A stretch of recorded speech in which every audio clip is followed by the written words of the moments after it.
santificado seja o teu nome, em favor de todos, ó Pai nosso que estás no céu.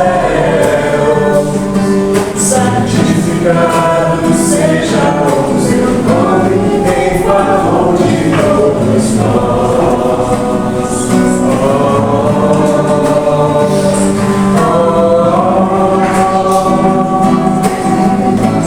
Em favor de todos nós, me ajude a derrubar as barreiras da vida que eu venha encontrar, e eu venha pedir a ti, ó Pai, que nos todos sustentar.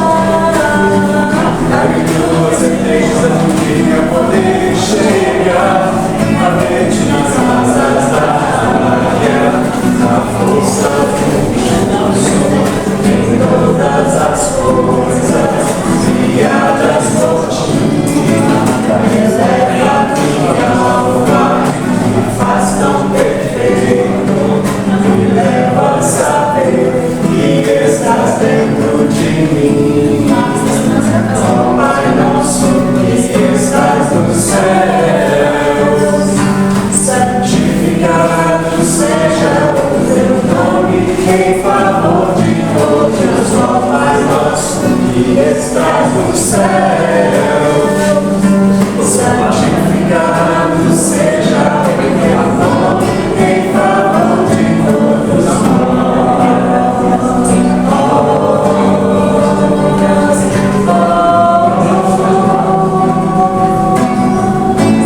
Em favor de todos nós. Boa noite. Sejam todos bem-vindos. Uma delícia, né, pessoal? A harmonização, acerenando nossos corações, né? Para que possamos ter aqui um encontro maravilhoso, aprender, né, com o Evangelho de Jesus, né? Para que possamos estar fortalecendo, né, nossos pensamentos, nossa caminhada. Muito bom ter vocês aqui. Nós vamos então ter o tema hoje, livre-arbítrio. Jonathan vai fazer o estudo para nós, nosso companheiro. E vamos então fazer a nossa prece para que possamos dar início, aproveitando esse momento já harmonizado na nossa casa, nos nossos corações, agradecendo a Miramês e toda a sua equipe que nos recebe, nos acolhe, que já está cuidando de cada um de nós aqui presente nos dois planos da vida. Jesus, nosso Mestre amado, que a sua luz, o seu amor, esteja estendido sobre todos nós presentes aqui nesta casa de Miramês, que possa acompanhar esses nossos irmãos que estão também necessitados, pedindo socorro, pedindo amparo, auxílio, que chegue até eles essa luz de paz e de esperança. Te agradecemos, Mestre amado Jesus, querido amigo e companheiro de todas as horas, de todos os momentos da nossa caminhada. Que assim seja. Jonathan.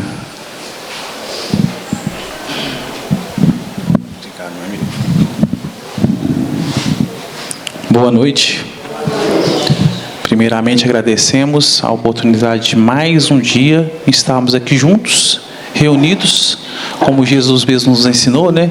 Onde dois ou mais estiverem em meu nome reunidos, eu ali estarei.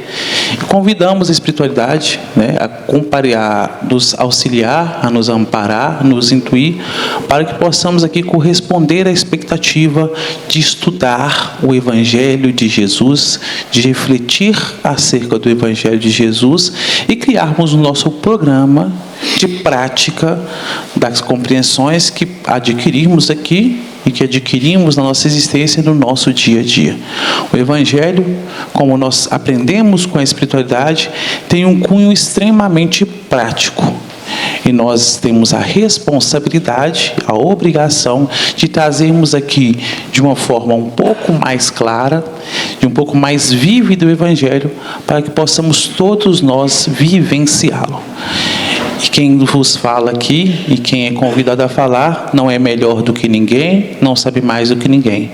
O que nos difere de quem nos ouve é simplesmente porque nós tiramos um tempo da nossa existência, dessa reencarnação, para estudar um pouco mais o Evangelho, para refletir um pouco mais do Evangelho, para coletar informações e trazer aqui para o entendimento daqueles que nos ouvem, mas principalmente para o nosso próprio entendimento, porque nós somos os maiores necessitados. E quando falamos disso, não é exercício de humildade, não, é a verdade mesmo. Quando nós refletimos o Evangelho, nós começamos a perceber, e quando nos analisamos diante dele, balizando pelo Evangelho, nós começamos a perceber quantas falhas cometemos, quantos conflitos pessoais geramos por falta de compreensão e prática do Evangelho. E aí nós começamos a entender que verdadeiramente somos pouquíssimos experienciados nesse Evangelho do Mestre, nessa lei divina. E nós sempre gostamos de repetir e falar que o nosso propósito primordial é estudarmos a lei. A gente sempre gosta de repetir isso, a lei divina. Isso é para nós balizarmos e entendermos o quanto é importante esses momentos que nós dedicamos ao estudo do Evangelho, a participarmos de uma palestra dos estudantes, uma palestra estudiosa da doutrina espírita. É fundamental para a nossa existência nós percebermos que nós estamos aqui para compreender uma lei de Deus. A lei primeira, a mais importante, a que baliza tudo, seja na terra, fora da terra, onde estivermos no plano espiritual ou reencarnados. Essa lei, ela prepondera sobre todas as demais leis. Como nos ensina a espiritualidade, a lei divina é imutável. Já a lei humana, ela é mutável e varia de acordo com a maturidade e necessidade dos povos no qual ela dirige. Então isso é de suma e extrema importância.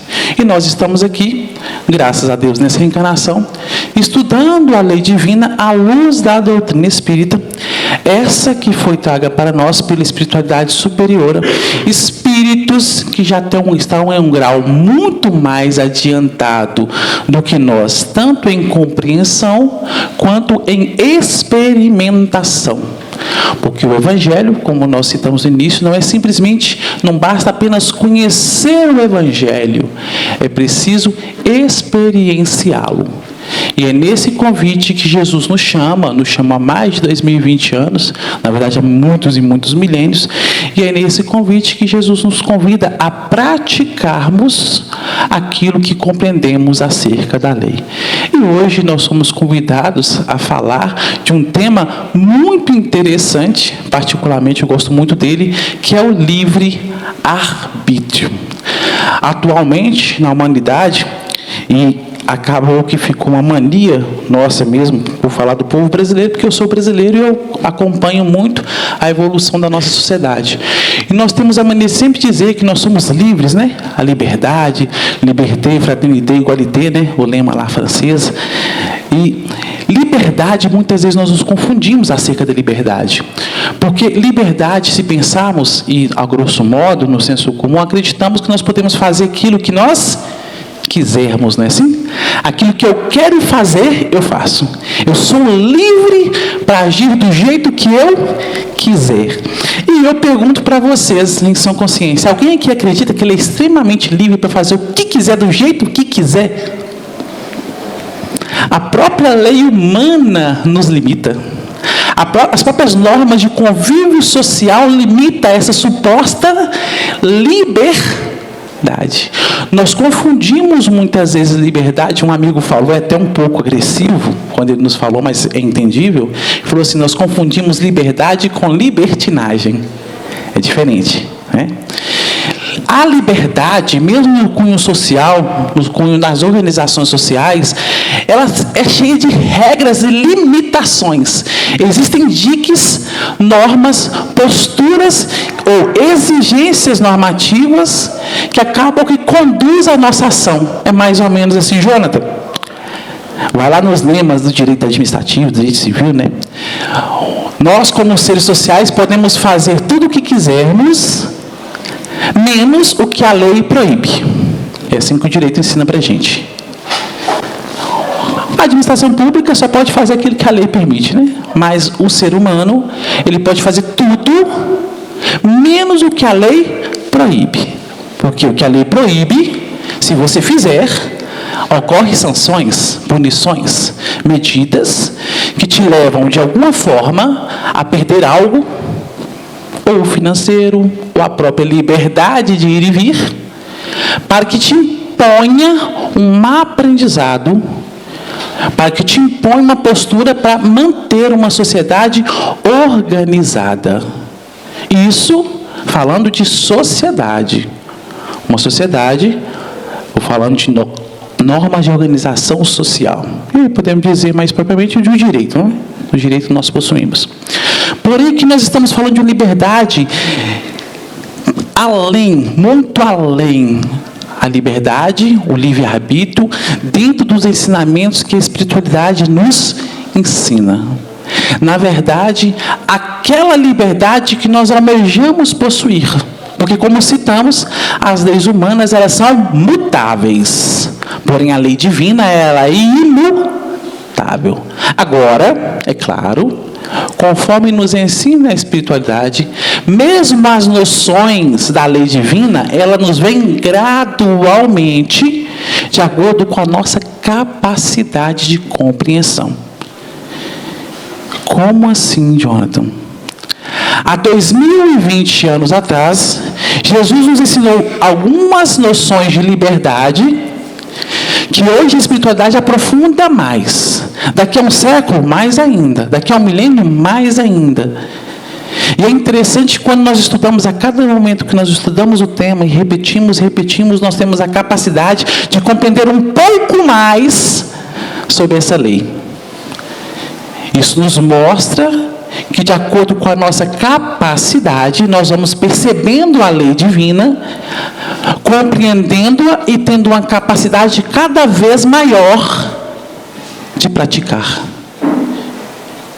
Então, cada indivíduo, a partir do momento que busca compreender essa lei divina, ele vai ter a sua percepção, dentro da sua capacidade, é claro, e ele é exigido dele a prática dentro das suas possibilidades. Isso é muito importante nós percebermos. Porque os reflexos da lei vai me vir de acordo com o meu potencial e com a minha capacidade de exercê-los, de praticá-los. Assim como individualmente para cada um. E por que nós estamos citando isso?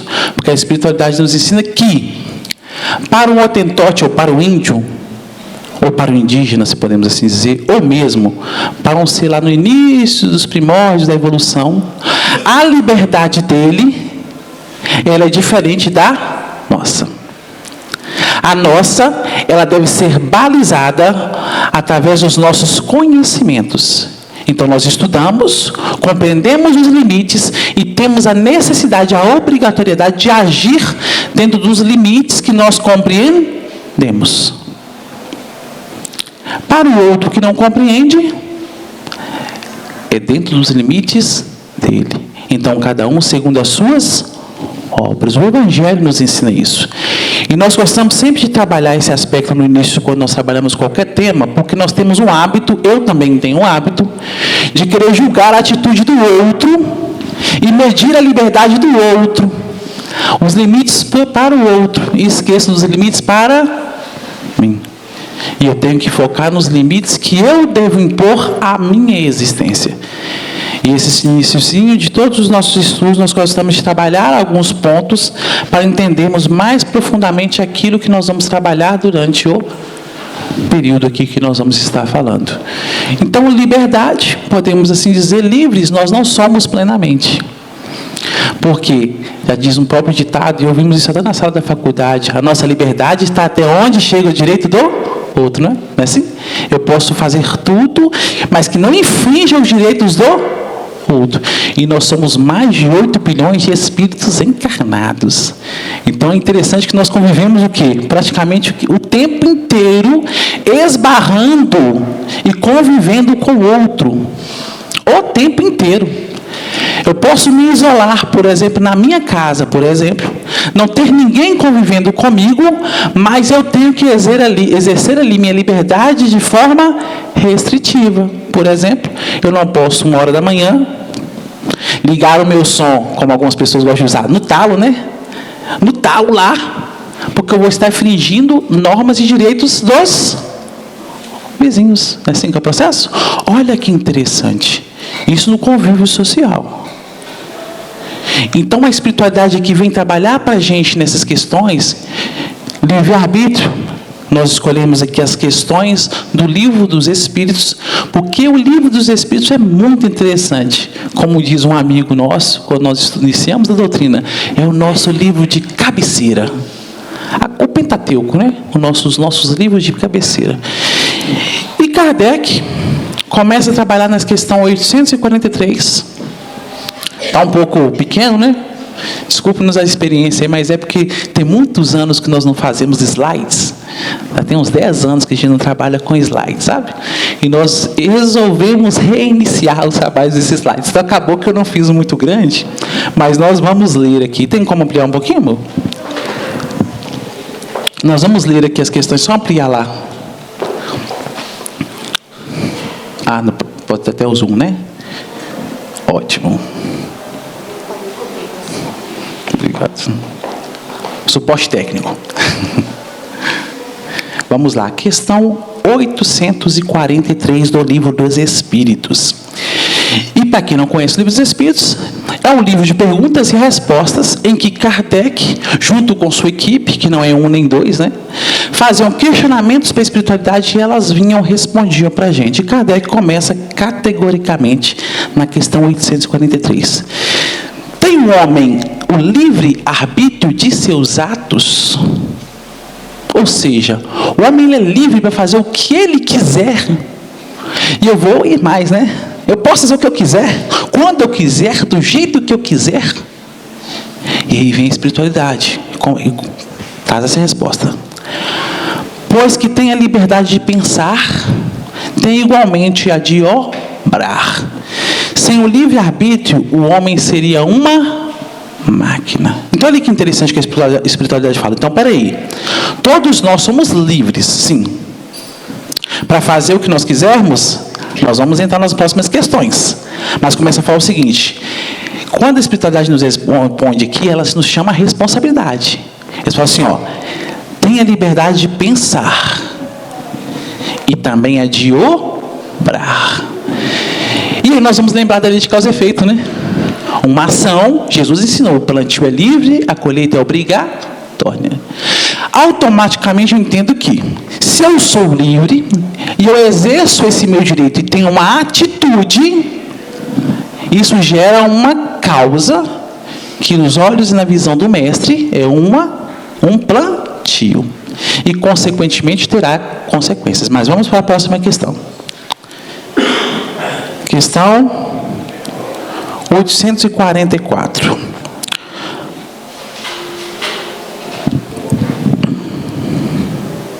Do livre-arbítrio goza o homem desde o nascimento, ou seja, desde o momento que nós nascemos, nós gozamos do livre-arbítrio.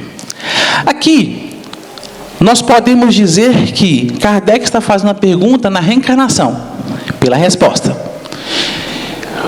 Aprofundando com a doutrina espírita, nós vamos entender que a reencarnação, e na verdade a criação, a nossa criação não se dá no ventre materno. Nós somos seres imortais. Ou seja, tivemos um início e não teremos um fim. Conforme notícia da espiritualidade, nós temos bilhões e bilhões de anos. Então, nós não somos seres com 30, 40, 50, 60 anos. Eu não sou plenamente Jonathan. É um momento, é um nome, é uma personalidade que eu adquiri nessa reencarnação. Porém, Kardec pergunta o seguinte, do livre-arbítrio goza o homem desde o seu nascimento, e olha a resposta, há liberdade de agir, desde que haja vontade de fazê-lo. Nas primeiras fases da vida, quase nula é a liberdade. E é interessante, né? Quando nós nascemos lá, a única liberdade que a gente tem, mesmo assim orgânica, não é do espírito, é a liberdade das necessidades fisiológicas. E nem é do espírito, é necessidade fisiológica. Tanto é que a criança ela não tem controle, não é assim? Precisa de usar a fralda, precisa da mãe para limpar o tempo todo, não é assim? Ela não tem um total controle, é fisiológico. Mas a criança, ela não pode fazer o que ela quer. E é interessante, nós vamos entrar num capítulo, se der tempo, em um dos capítulos de Kardec, de Emmanuel, em uma das obras de Emmanuel, que nos ensina sobre como auxiliar os nossos companheiros a conduzir as suas liberdades. E olha que interessante. A criança, ela tem ali, está sob os cuidados do pai, não é assim? E olha que interessante, mesmo o pai não pode fazer o que ele quer com a criança, ou pode? Existem normas de conduta que pautam a relação do pai com o... Mas não é meu? O filho não é meu? Não é minha propriedade? Não é meu objeto? E não é assim que algumas pessoas pensam? Olha como a espiritualidade é profunda para todos nós. Meu filho é um espírito. Um espírito que até os 4 anos ainda é plenamente, tem uma visão, ainda está no processo reencarnatório, não é assim? Que nós estamos na doutrina? Mais precisamente até os 7, mas do 0 ao 4 é mais intenso. Então, um espírito velho com tendências. E ali está o pai para ensinar, cuidar, amparar da criança na sua fase de tenra idade. Olha que interessante. Então a liberdade aqui, ela começa a ser dirigida por um dos aspectos que Emmanuel nos convida a adquirir na obra O Consolador, que é a responsabilidade. Olha que interessante. Quando somos jovens, né, assim, somos livres e vamos viver a vida torto e direito e curtimos a vida. Aí, de repente, nossa esposa ou nós, como mulheres, engravidamos. Aí, o que a gente tem que fazer? Nossa liberdade é, opa, pisa o pé no freio, não é assim? Eu tenho agora que assumir responsabilidades. Olha que interessante. E algumas pessoas reclamam, por exemplo, quando engravidam na tenridade, né? Muitas vezes é auxílio. Responsabilidade é bom. É elas que nos dão conquistas. Pelo menos é assim que a espiritualidade nos ensina. E, na verdade, quando nós vivemos e somos um pouco mais vividos, nós começamos a perceber que é verdade. E continua. Nas primeiras fases da vida, quase nula é a liberdade. Quase porque o espírito ele ainda é livre. O espírito é livre. E continua. Estando seus pensamentos em concordância com o que a sua idade reclama, a criança aplica o seu livre-arbítrio àquilo que lhe é necessário. Aquilo que lhe é necessário. Então a criança ela tem um livre-arbítrio? Tem. Porém, é limitado. E naturalmente, como nós vemos na sociedade, a partir do momento que a gente vai crescendo, não é assim? Vai adquirindo maturidade, é diferente de idade. Já podemos adiantar que maturidade é diferente de idade. Nós temos pessoas, segundo a espiritualidade, com 80 anos que são como crianças. E temos pessoas com 15, 10 anos que são como adultos, em questão de responsabilidades. Agem com maestria, com destreza, com conhecimento. Podem errar, todo mundo erra. Mas tem uma visão, uma postura muito mais responsável. Então temos adultos que agem igualzinho criança. Ou pior, né? Igual adolescente. Então, nós estamos trabalhando aqui, o aspecto que Kardec começa a trabalhar é sobre o livre-arbítrio, não considerando aqui, nessa questão, a gama de experiências adquirida pelo Espírito. Porque todos nós temos uma gama de experiências, uma quantidade de experiência, e é isso que nos coloca no patamar evolutivo no qual nós nos encontramos agora. O mentor espiritual da casa tem uma gama de experiência que coloca na posição de mentor espiritual, e muito mais adiantado do que nós. E assim vai cada espírito, como o próprio Mestre Jesus. Como nos diz a espiritualidade, nos ensina, a diferença do Mestre para nós é uma simples diferença, mas grandiosa ao mesmo tempo. São as experiências que ele possui. As experiências do Mestre são infinitamente maiores do que a nossa. A experiência de acordo com a lei divina. Porque no erro nós somos mestres, né? Nos vícios, na ignorância, somos assim, pós-doutores, PhDs. Então nós temos que entender isso também.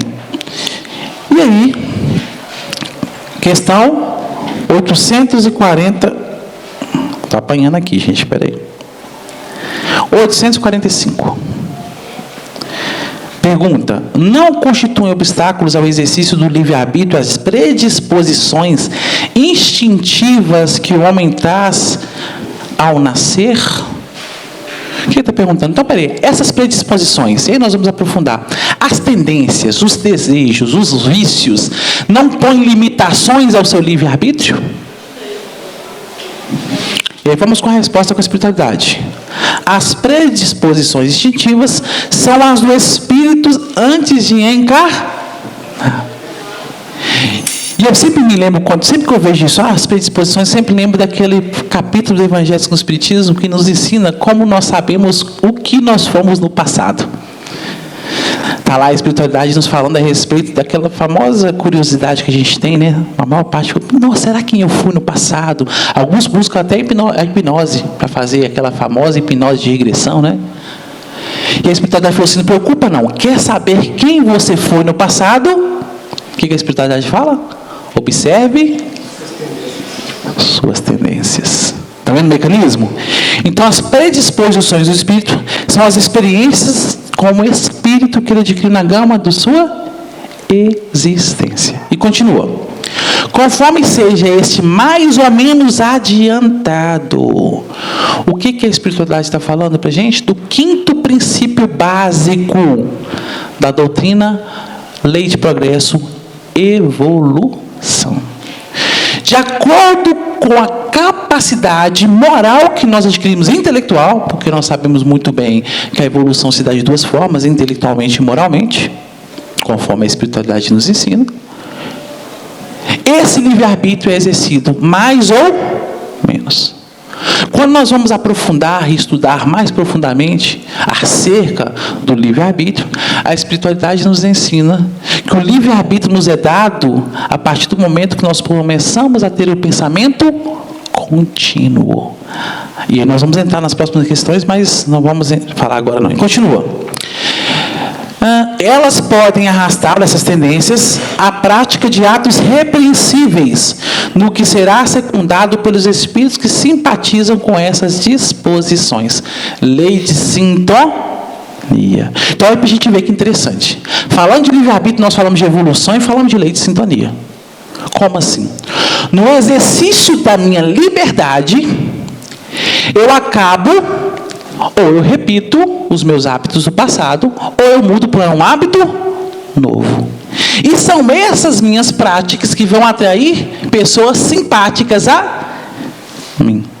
Está lá o Jonathan, ele decide sair daqui da reunião agora, e ir para qualquer botequim e encher a cara. Automaticamente ele vai encontrar amigos que buscam os mesmos ambientes, as mesmas situações. Isso tanto no campo físico quanto no campo espiritual. Então são as minhas experiências. Porém, o Jonathan tinha opções, não é assim? Ele poderia ir para casa, normal, descansar, depois de um dia longo de trabalho. Veio para a casa espírita, não é assim? Poderia falar assim: não quero. Ou mesmo poderia até ir, mas não com o propósito de beber. Porque nós vemos da espiritualidade fazer trabalhos fantásticos, até em ambientes assim, né? Nos domínios da mediunidade, está lá André Luiz, com aulas, que foi se instruir no plano espiritual, dentro de um ambiente assim. Olha que interessante. Para nós entendermos que nós podemos exercer a nossa liberdade, mas que tem consequências. E a espiritualidade continua. Não há, porém, arrastamento irresistível. Ou seja, sempre tem como mudar. Eu sempre me lembro, eu já até falei desse exemplo, eu lembro muito do Pato Donald, né? O Pato Donald está lá no desenho, muito interessante, acho muito engraçado. E lá aí acontece uma coisa, aí aparece um diabinho no ombro direito, um anjinho no ombro esquerdo, e um fala assim: vai lá, se vinga, apronta, né? Enquanto o anjinho fica assim: não vá, meu filho. Ou seja, a maturidade consciencial dele já consegue fazer com que ele entenda o que é certo e o que é errado. E assim conosco, a mesma coisa. Então nós temos a capacidade de escolher sempre o melhor ou o pior. Então jamais culpemos a espiritualidade inferior, ou como nós, né, obsessores. Jamais culpemos o nosso pai, a nossa mãe. Nós sempre temos a capacidade de escolher. Sempre. Sempre, sempre, sempre. Pode ser uma escolha difícil. Pode nos gerar lágrimas, arrependimentos. Mas sempre temos a capacidade de escolher. E continuamos. Qual a origem essa pergunta no 845, ela remonta lá na questão 361 do mesmo Livro dos Espíritos. E a espiritualidade fala assim: qual a origem das qualidades morais, boas ou más do homem? Que é o que nós falamos. São os espíritos nele encarnado. Quanto mais puro esse espírito, tanto mais propenso ao bem é o homem. Então tudo vai ao encontro do fator evolutivo do ser, do progresso alcançado. Por isso que nós sempre trabalhamos, a espiritualidade sempre puxou a minha orelha, principalmente para a aquisição de valores morais. Estuda sempre o Evangelho, mas não se esqueça nunca de dominar e domar as suas más tendências. Se você não tem capacidade de estudar, por exemplo, e ser um mestre, um doutor no campo material, por exemplo, pratique boas condutas, boas posturas. Mude o seu comportamento. Isso vai te trazer ganhos. Eu estou falando segundo a espiritualidade, porque eu não consigo captar isso ainda. Mas, segundo a espiritualidade, ganhos que nós vamos ficar, conforme o próprio mestre fala, né, a verdadeira felicidade. Vai nos fazer alcançar a verdadeira felicidade. Pratique virtudes. Use o seu livre-arbítrio para fazer boas escolhas. E é o mais interessante, quando nós vamos estudar Emmanuel, o próprio Paulo, nós começamos a perceber que para exercermos bem o nosso livre-arbítrio, além do estudo, é necessário irmos sempre contra os nossos desejos. Porque, como nos diz Emmanuel, o nosso passado é obscuro e delituoso. E nós estamos reencarnados com o propósito de mudar tudo o que nós somos. Tudo. Então, para exercermos bem o livre-arbítrio, devemos lançar mão do estudo e sempre ir contra nós. Olha que interessante. Um exercício de superar e vencer o nosso famoso orgulho. Ai, Jonathan, você supera o seu orgulho? Ele quer o tempo todo, está o tempo todo ali, né? Querendo nos forçar, desejar aquilo que queremos, porque é o que nos agrada e nos alegra. Fazer aquilo que satisfaz os nossos desejos é o que nos dá alegria material, temporária. E Kardec continua, questão 846. Sobre os atos da vida, nenhuma influência exerce o organismo? E se essa influência existe, não será exercida com prejuízo do livre-arbítrio? Vou simplificar a resposta, que ela é um pouco grande. Kardec começa a trabalhar sobre os aspectos físicos. Nós vimos, naturalmente, que pessoas nascem com situações fisiológicas, orgânicas, que impossibilitam o exercício de uma vida como a que nós vivemos. Por exemplo, locomoção, falar, exercer mesmo os hábitos comuns, a teratogenia, a tetraplegia e outras situações que muitas vezes colocam irmãos nossos, e estão nos colocando, muitas vezes nossas atitudes estão nos colocando lá, uma cadeira de rodas, num leito de hospital, abobados, sem exercer capacidade mental. Então, Kardec entra nesse ponto. Essas práticas, essa situação limita o livre-arbítrio? A espiritualidade fala assim, ou impossibilita, na verdade fala impossibilita, né? Impossibilita? Não, não impossibilita.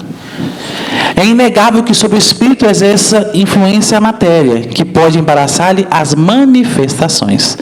Daí vem que nos mundos onde os corpos são menos materiais do que na Terra, as faculdades se desdobram mais livremente.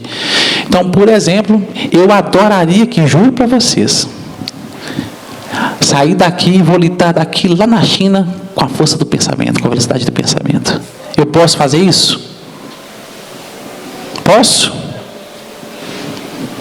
Eu acho que o não é relativo, né? Na verdade, depende. Talvez, mas isso depende de quê?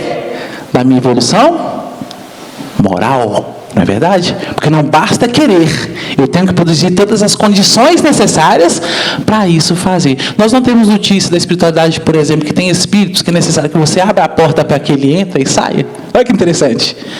Limitações. Posso querer, mas não tenho a capacidade de o fazer. Então existem limitações, sim. Desencarnados, muitos de nós aqui podemos sim ter a capacidade de volitar. Alguns de nós não têm. Nós vamos lá no nosso lar, exemplificando para a gente, né? André Luiz conseguia volitar, mas tinha alguns espíritos que não conseguiam. Olha que interessante. Então a liberdade ela é relativa. Existem algumas coisas que acabam limitando, nós não somos plenamente livres, como nós repetimos. E continua. Tendo o homem o instinto do assassino, seu próprio espírito é indubitavelmente quem possui esse instinto, em quem lhe dá. Não são seus órgãos que lhe dão.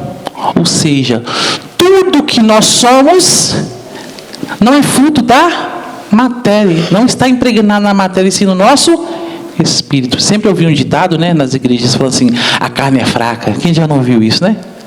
A gente coloca a culpa no corpo físico pelas nossas vicissitudes. E aí vem a espiritualidade e fala assim, não, meu amigo, não é a carne que é fraca, é o seu espírito, é você que é fraco. Fortaleça-se, que nada o influenciará. É tão interessante, alguém já ouviu falar daqueles...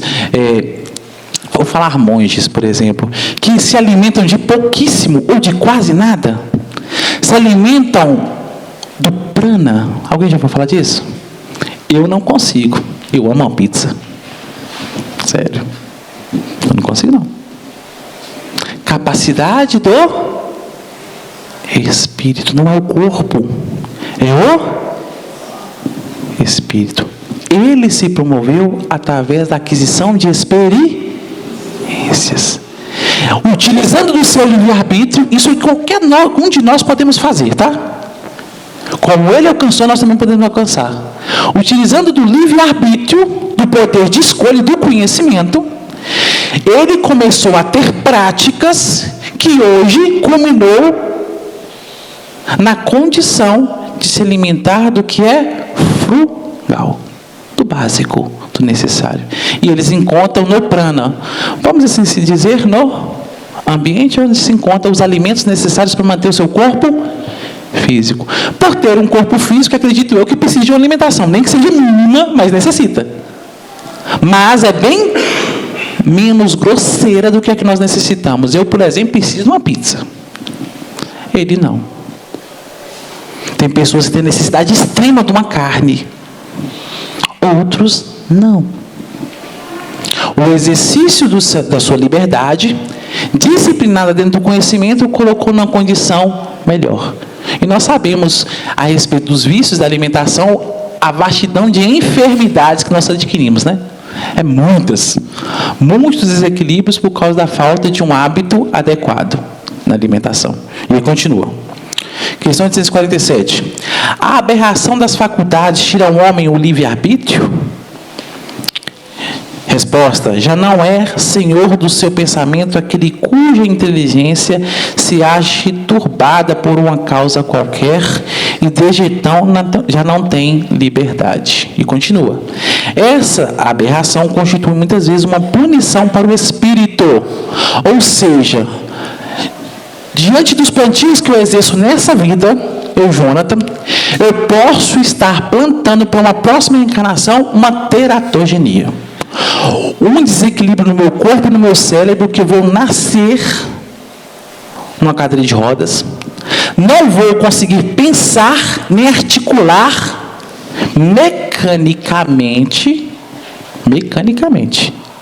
mentalmente, nós podemos estudar e vamos ver que sim, consigo. E não exerço a minha liberdade física de fazer tudo aquilo que eu almejo, que eu desejo.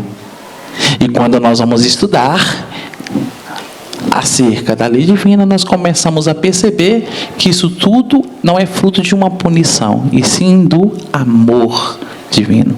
É uma necessidade do Espírito para que ele aprenda, para que ele dê valor às faculdades de pensar, de falar, de enxergar, de ouvir. Como o Evangelho nos ensina, se os seus olhos são motivo de escândalo, arranque-os, não é assim que o Evangelho nos ensina? Se alguma das nossas capacidades nos leva a desequilíbrio, nós desarmonizamos ela e automaticamente nós reencarnamos sem ela ou com ela limitada, para que aprendamos a ter uma boa direção a ela, para que quando nós voltemos a tê-la, nós não nos percamos como perdemos no passado. Olha a misericórdia sendo exercida aí, limitando a nossa liberdade por sermos imaturos, igualzinho a criança. A criança está lá na sua casa, aí você faz a sobremesa, não é assim? A gente faz a sobremesa no domingo e faz o almoço. Bom, tem muitas crianças disciplinadas hoje, vou pensar em mim. Se minha mãe chegasse para me falar assim, meu filho, come o que você quiser, eu ia direto na sobremesa. Eu ia comer a sobremesa inteirinha e não ia querer nem saber do arroz com feijão. Aí vem a inteligência do pai e da mãe. O que o pai e a mãe falam? Sobremesa somente depois do almoço. E por quê? Porque no almoço, naquela alimentação, verduras, vegetais, que você vai ter os nutrientes e vitaminas necessárias para a manutenção da sua vida.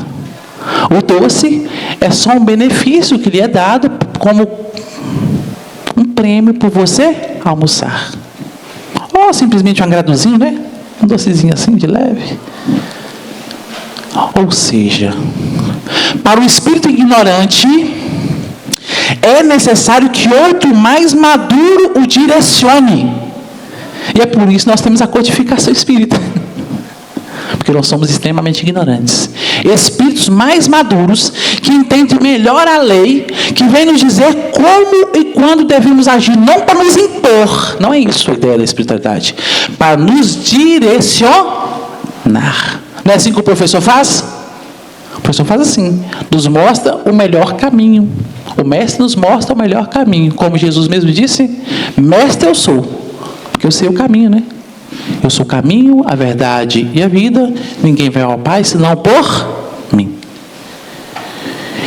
Então, para nós ignorantes, é necessário ainda termos aqueles que nos dirigem. Porque se formos de acordo com nossas tendências e nossos desejos, o exercício do livre-arbítrio totalmente em desequilíbrio e desarmonia com a lei. Por isso que a espiritualidade nos ensina a ir sempre contra nós e temos sempre como referência o nosso modelo, o nosso guia, que é Jesus. A diferença. Por quê? Porque ele é o mestre, ele sabe o caminho. Então, se eu tenho uma direção ou exemplo de alguém que sabe mais do que eu, a minha chance de acertar é muito maior. Eu não vou por mim, eu vou por ele. Porque se eu vou por mim, eu repito o que eu fiz no passado. Eu uso a minha liberdade em desarmonia e desequilíbrio com a lei divina. Por isso, eu devo estudar o Evangelho e compreender Jesus. Porque ele é o meu dique que me direciona. Toda atitude que eu parar na minha vida, assim, parei, quero fazer tal coisa. Como Jesus faria? Olha a diferença. Olha balizador. Jesus. Se eu optar por agir de acordo com o que eu compreendo que o mestre faria, não de acordo com o que eu quero, posso ter certeza que eu estou caminhando cada vez mais de acordo com a lei divina. Segundo a espiritualidade, né? Segundo o que o Jonathan fala, não. Porque eu estou trocando a minha experiência por uma experiência melhor. A experiência de Jesus. É assim que nós devemos praticar e exercer o nosso livre-arbítrio. E a espiritualidade continua respondendo.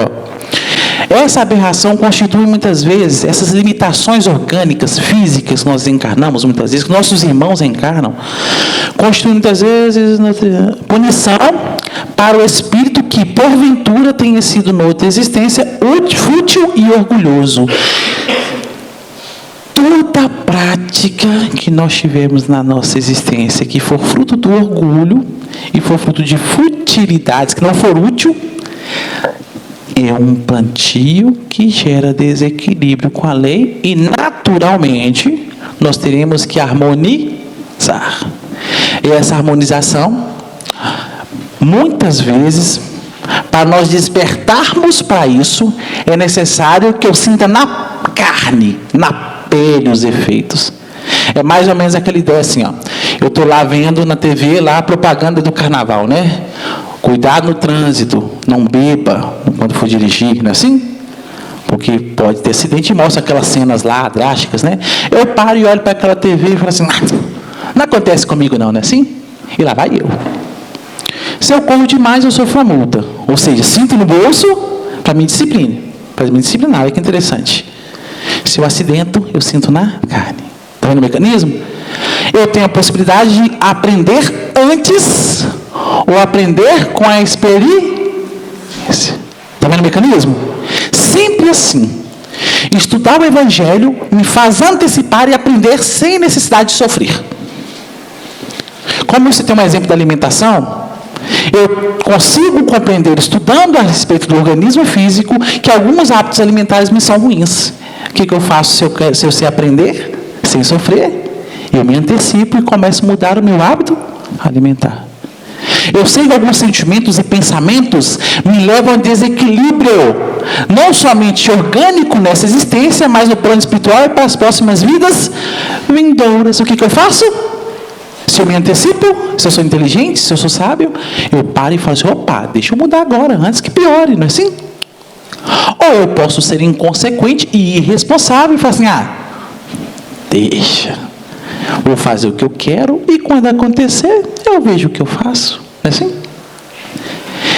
E essas desorganizações que acontecem no nosso corpo físico, muitas vezes são por nossa própria incúria, por conhecer a lei e não querer agir de acordo com a lei. Para aquele que conhece a lei, conhece o Evangelho e não o pratica por escolha própria, a atitude dele é muito mais reprovável diante da lei segundo a espiritualidade. Então as consequências são muito piores. Então, para nós espíritas, meus caros, a responsabilidade é grande. Não com o outro, mas com nós mesmos. Porque como nos ensina a espiritualidade, né? O outro a gente ampara, auxilia, né? Mas quem cuida verdadeiramente é Deus. Agora eu tenho condições, tenho plenas condições de parar aqui hoje e falar assim, eu não vou ser mais assim. E com perseverança, com fé, com boa vontade, com oração, mudar meu comportamento. Isso eu consigo. Vocês, eu não consigo impor vocês de forma alguma a ninguém mudar comportamento, mas a mim eu consigo. Assim como cada um aqui individualmente consegue mudar o seu próprio comportamento, seus próprios pensamentos. Isso é muito importante. E continua. Pode esse espírito, em tal caso, renascer no corpo de um idiota, como o déspota no de um escravo, e o mal rico no de um mendigo. O espírito, porém, sofre por efeito desse constrangimento, de que tem perfeita consciência. Está aí a ação da matéria. Jonathan, mas eu não lembro da minha reencarnação passada. Véu do esquecimento, né? Véu do esquecimento. Muitas vezes, em estado de vigília, eu não lembro. Mas no próprio desdobramento eu lembro. No plano espiritual, muitas vezes eu escolhi vir assim. E aí a gente trabalhar um pouco de resignação em nós, né? Porque é uma necessidade. Se a lei de Deus permite, é porque tem uma necessidade ali direcionada para o bem. Sempre. Sempre, sempre, sempre. Os piores casos que puder imaginar, eu lembro muito da história de Chico contando a respeito de dois completistas, né? Contando para o Divaldo, que viviam situações dificílimas. Eram espíritos extremamente iluminados, que já estavam passando pela sua última reencarnação expiatória. Olha que interessante. extrema necessidade. Essas histórias nos ensinam acerca da lei divina. Às vezes, o que vemos com os olhos não é a realidade. Vemos uma pessoa bela, linda, inteligente, mas se olharmos o perispírito, enquanto vemos uma pessoa em estado deplorável fisicamente, e quando vemos o perispírito, um espírito de alta envergadura. Interessante isso. Questão 848. Servirá de escusa, de desculpa, né? De fuga, aos atos reprováveis o ser devido à embriaguez, à aberração das faculdades intelectuais? Ou seja, eu posso dar como desculpa uma dificuldade intelectual que eu tive, uma dificuldade no membro, uma deficiência, uma dificuldade orgânica? Não, a espiritualidade falou assim, ó, não, porque foi voluntariamente que o ébrio se privou da sua razão, ou seja, através do nosso livre-arbítrio que nós chegamos naquela condição. Não foi ninguém que nos impôs, fomos nós mesmos. Então nós seremos responsabilizados. Simples assim. Claro que o exercício de um indivíduo com limitações físicas é bem diferente de uma pessoa que não tem limitações físicas. Mas seremos responsabilizados. E continua. Aí eu falo assim, ó. Não, porque foi voluntariamente que o ébrio se privou da sua razão, para satisfazer as paixões brutais, ou seja, os seus desejos. Em vez de uma falta, comete duas. Olha para a gente ver. Cometeu uma falta antes que levou àquela situação. E não está escolhendo bem, comete outra. Mas nós entendemos que o plantio é livre, a colheita é obrigatória. Mas a forma que você colhe já é um novo plantio. Se você plantou, por exemplo, uma situação difícil na família, um convívio familiar difícil, e você vai lá passar pelos efeitos do que você plantou. Se você passa com reclamação, com balbúrdia, com ódio, com raiva, você está plantando tudo isso. Gera um novo desequilíbrio. E você está ali para fazer o contrário. É para expiar e reparar. Você está ali para colher o que você fez com resignação, paciência, tolerância, perdão. Está vendo? Mudando o comportamento, mudando o plantio. Então não tem desculpa para nós, espíritas, falar que eu errei porque foi meu pai, porque foi minha mãe, foi meu vizinho, foi minha rua, foi minha condição financeira, foi minha beleza, foi minha carequice, né? Também, né? Não existe desculpa. O plantio sempre vai ocorrer, mesmo quando nós estivermos colhendo. Então temos que ficar atento em como nós estamos colhendo os efeitos que nós plantamos, como nós estamos passando pelo nosso testemunho. Isso também é exercício do livre-arbítrio. A forma que eu vivo e que eu passo por minhas dificuldades, ela deve ser conduzida e direcionada através do meu livre-arbítrio com consciência da lei divina. Eu tenho que colher plantando algo diferente. Isso é extremamente importante, porque segundo a espiritualidade, todos nós estamos nesse processo, né? Reencarnatório de provas e expiações. De aprender, de corrigir, de reharmonizar, de expiar. É um processo natural para todos nós. Todos nós temos as nossas dificuldades. Mas tal pessoa vive tão sorridente. A espiritualidade nos ensina, né? Muitas vezes é uma máscara. Vemos pessoas que passam por dificuldades que eu não daria conta. Sempre bem dispostas, sempre felizes. Maturidade espiritual. E está convivendo comigo não para me humilhar. Às vezes eu penso que é, né? Que Deus me coloca o melhor do que eu para me humilhar. E eu quero logo puxar o tapete dele, né? Não. É para eu aprender. É para isso que Deus coloca os diferentes, os melhores com os inferiores, um com a qualidade que eu não tenho, eu com a qualidade que o outro não tem, para a gente permutar experiências. Eu ensino e aprendo com o outro ensina e aprende comigo. E eu consigo fazer aquela parábola dos talentos, né? O meu talento de 2 vira 4, vira 6, 5, 6, 7, 8, 10, 15. Se eu adquiro humildade, nós temos a capacidade e condição de sair daqui com múltiplos talentos. Se eu não aprendo, me prendo no meu orgulho, eu vou sair daqui do jeitinho que eu cheguei. Ou pior, né? Então a humildade é uma ferramenta necessária. E eu só adquiro ela, como qualquer virtude, se eu utilizo bem o meu livre-arbítrio, as minhas escolhas, as minhas decisões. Nós temos que perceber que nós não somos totalmente livres, que a nossa liberdade ela é ali condicionada a várias responsabilidades. E aí continuamos.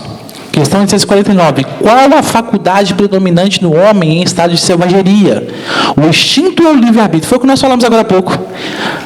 O instinto, selvageria, instinto, pensamento contínuo. Aí continua. O que não impede de agir com inteira liberdade no tocante a certas coisas, mas aplica como a criança essa liberdade às suas necessidades e ela se amplia com a inteligência. Quanto mais capacidade. Eu nem preciso, obrigado. Fazer uma pergunta? Pode seguir?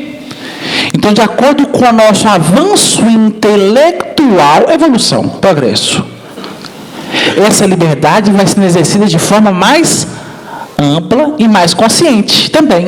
Eu vou tendo consciência da minha ação. E tendo consciência, mais responsabilidade. Continua.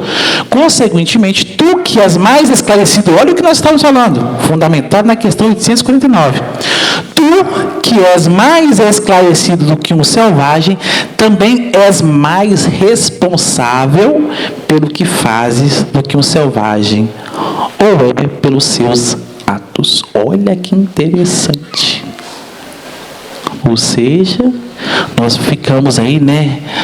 Nossa, quando as pessoas falam assim, nossa, sou espírita, tenho a maior, vamos dizer assim, oportunidade que podemos ter na Terra, né?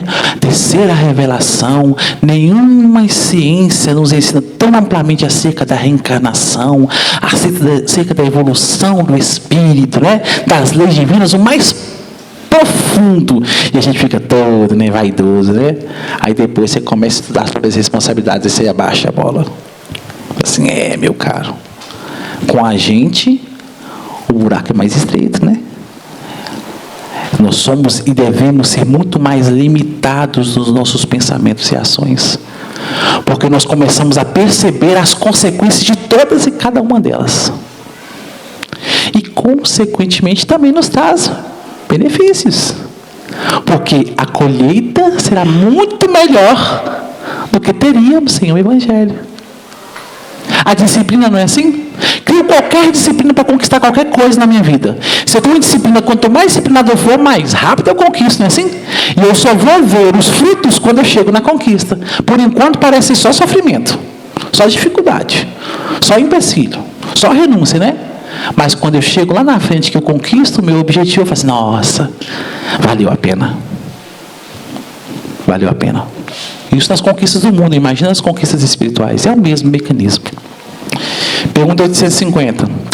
A posição social não constitui, às vezes, para o homem, obstáculo à inteira liberdade de seus atos? Ah, como eu queria pegar o meu jatinho particular agora e ir lá para a França. Que bacana, hein? Não posso, eu não tenho jatinho particular. Vocês pensaram que eu tinha, né? Não tem não, gente. Então, carro. Mas não é um jatinho, não. E ele continua. É fora de dúvida que o mundo tem suas exigências. Deus é justo e tudo leva em conta. Deixa-vos, entretanto, a responsabilidade de nenhum esforço empregados para vencer os obstáculos. Então, o tempo todo, nós temos o livre-arbítrio de vencer ou não vencer os obstáculos. E as limitações financeiras, físicas, nos impõem limites para a gente não exceder nem erros que cometemos no passado, como citou na questão anterior. Muitas vezes eu fui podre de rico na vida da reencarnação passada. Fui igualzinho o nosso companheiro aí que está viajando para o sol, né? Criando programas aí de habitar a Lua, habitar Marte. Porém, fiz mau uso. Ao invés de fazer igual ele está fazendo, né? O nosso querido Elon Musk, que é o progresso da humanidade, pesquisas. Eu vivi minha vida lá torrando dinheiro na viciação. Aí eu venho com limitações financeiras e limitações físicas que impossibilitam com que eu cometa o mesmo erro.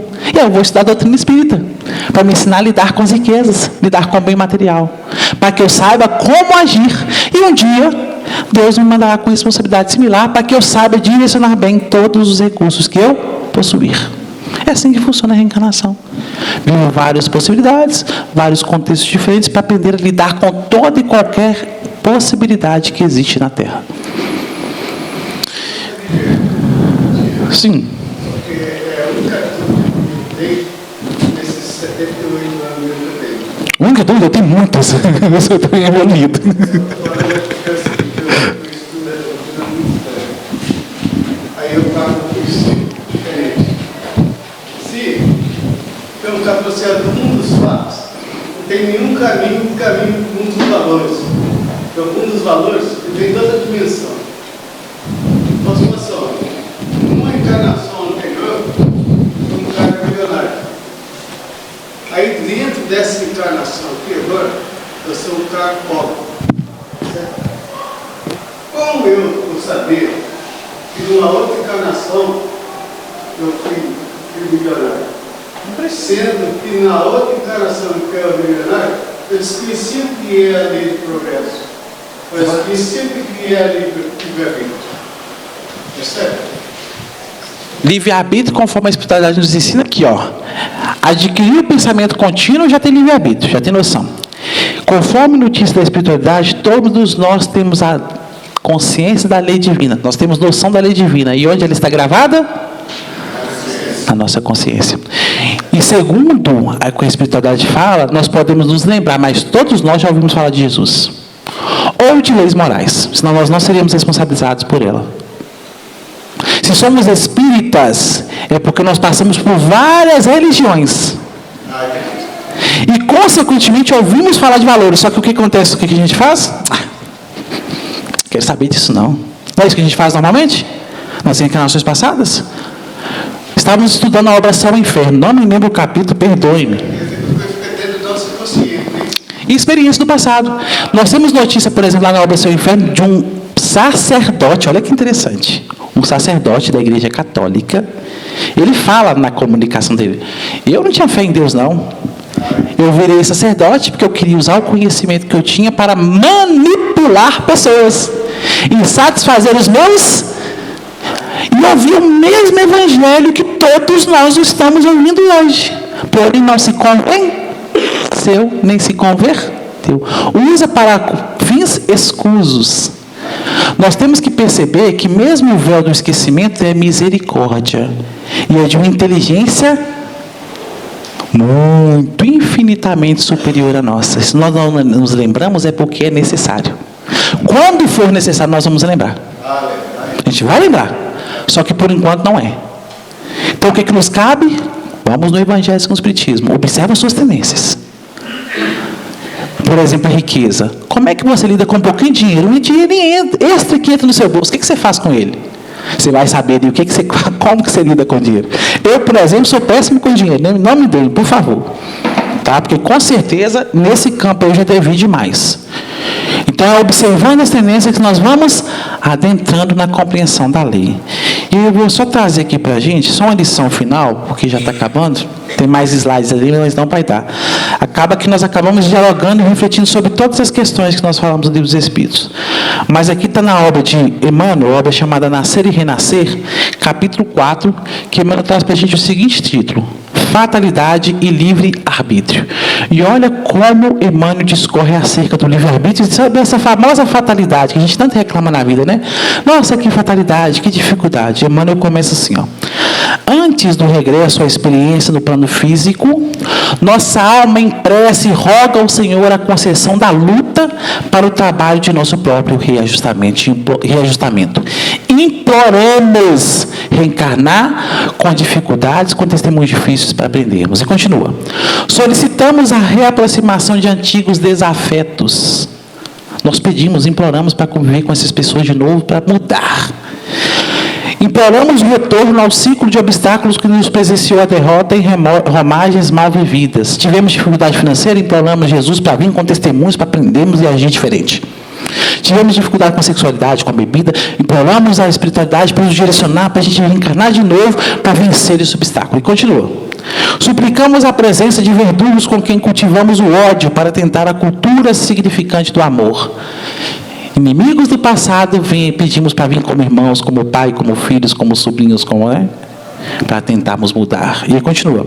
Pedimos seja levado de novo aos nossos lábios o cálice das provas em que fracassamos, esperando exercitar a fé e a resignação, a paciência e o valor. Múltiplas promessas, múltiplos pedidos. E continua. E com a intercessão de variados amigos que se transformam em confiantes avalistas de nossas promessas, obtemos a bênção da volta. É-nos direcionado um mentor, um anjo da guarda, um protetor que vai nos amparar. E doutrina espírita, e vizinho, e não sei quem, do plano espiritual que vem nos amparar. E continua. Efetivamos em tais circunstâncias o esquema de ação surge traçado. Programamos, criamos um programa reencarnatório. Somos herdeiros do nosso pretérito e nessa condição arquitetamos nosso próprio destino através do nosso livre-arbítrio. Entretanto, humanizados temporariamente ao veículo, reencarnamos. Quando chegamos na carne terrestre, acariciamos nossas antigas tendências. Voltamos ao passado.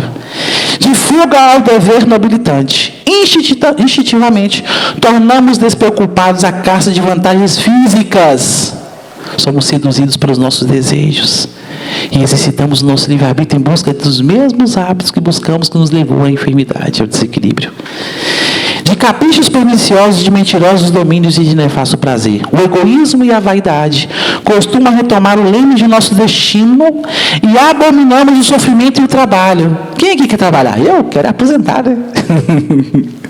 Quais, se não fossem duros algozes, a ociosidade nos leva à enfermidade. E continua. Quando somente com o auxílio deles conseguimos soerguer o coração para a vitória espiritual a que somos endereçados. É por isso que fatalidade e livre-arbítrio coexistem nos mínimos ângulos de nossa jornada planetária. Geramos causas de dor ou alegria, de saúde ou enfermidade em variados momentos de nossa vida.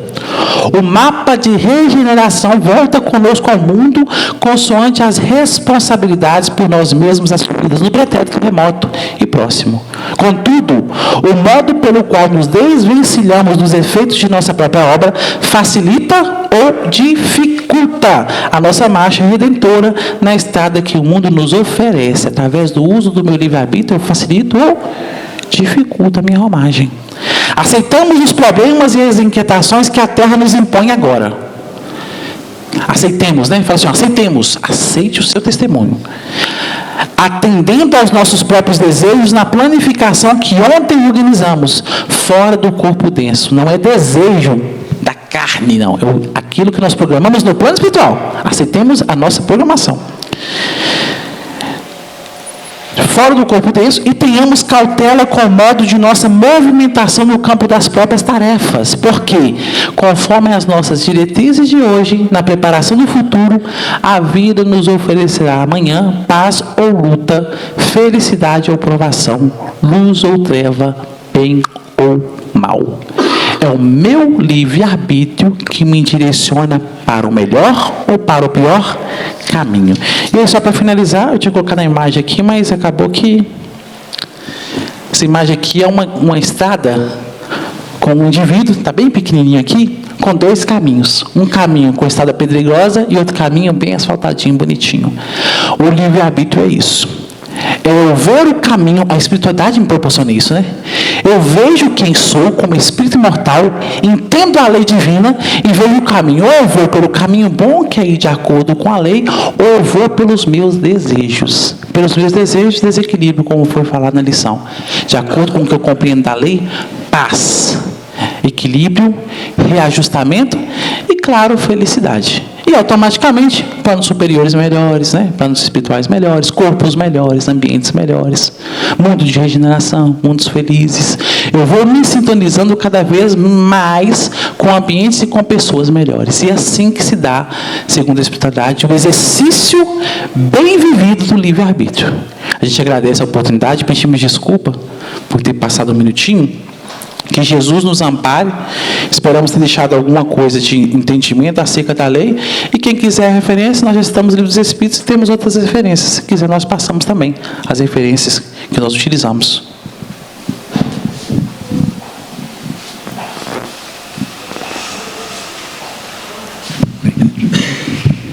Agradecemos ao nosso irmão Jonathan pela condição do estudo da noite, né?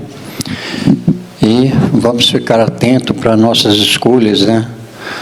O nosso livre-arbítrio nos permite fazer escolhas. Então, podemos escolher a porta estreita ou a porta larga. Depende de cada um de nós. E nós temos as nossas tendências, né, que viemos com ela, e estamos trabalhando para mudar essas tendências, né, colocar em linha mais reta, buscando uma melhor compreensão daquilo que Jesus nos deixou, né, nos passou, e aquilo que está inserido em nosso espírito, porque nós temos inserido em nosso espírito a noção exata daquilo que nós precisamos fazer. Muitas vezes a gente escolhe uma maior facilidade, né, e desviamos do caminho.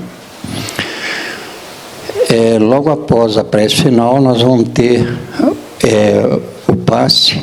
Aqueles que quiserem tomar o passe poderão formar uma fila aqui ao lado direito, né, para que possam tomar o passe corretamente. Aí tem a preferência para aqueles que têm mais dificuldades, né, mais velhos, com alguma deficiência, alguma dificuldade, para que eles tenham a prioridade.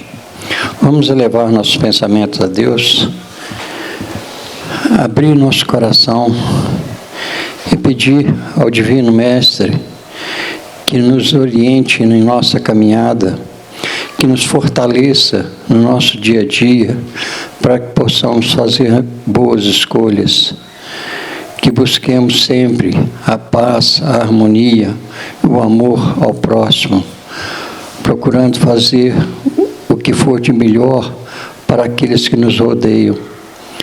Nunca ofender, nunca prejudicar, sempre ajudar. É o que nós devemos perseguir sempre. E que o Divino Mestre possa nos conduzir nessa caminhada, nos fazendo melhores a cada dia, mais amorosos, mais caridosos, buscando sempre o amor, a paz e a fraternidade. Seja conosco, Jesus, hoje, agora e sempre, que assim seja.